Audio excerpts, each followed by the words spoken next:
Inaasahang lalakas pa ang ugnayan ng Pilipinas at Myanmar sa opisyal na pagbisita doon ni Pangulong Rodrigo Duterte.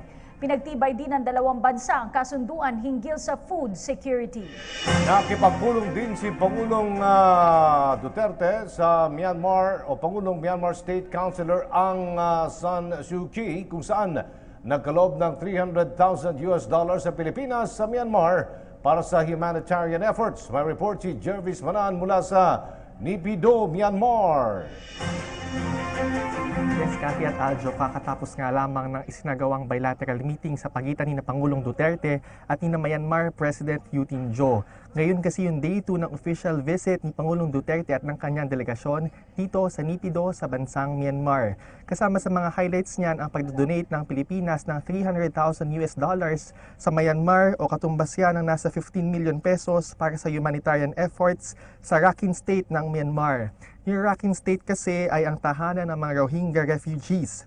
Si Aung San Suu Kyi ang tumanggap ng Certificate of Donation ng Pilipinas sa Myanmar. Nagpasalamat si Aung San Suu Kyi dito.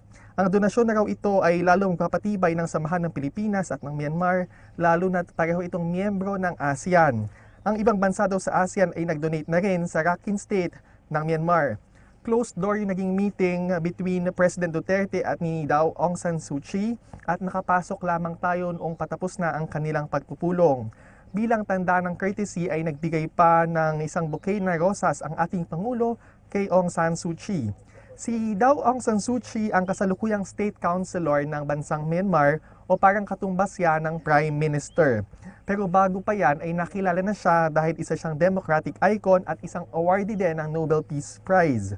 Bukod yan, ang isa pang highlight ng bilateral meetings dito sa Naypyidaw ay napirmahan na rin ni Agriculture Secretary Manny Piñol at ng kanyang Myanmar counterpart ang isang Memorandum of Agreement kaugnay ng food security. Trading partners kasi ang Pilipinas at Myanmar ng agricultural products kagaya na lamang ng bigas. Kanina ay naging engrande rin ang welcome ceremonies ng Myanmar sa Pangulo at sa kanyang delegasyon. Sumalubong sa kanya si President U Tin Jo at ang mga cabinet members ng Myanmar.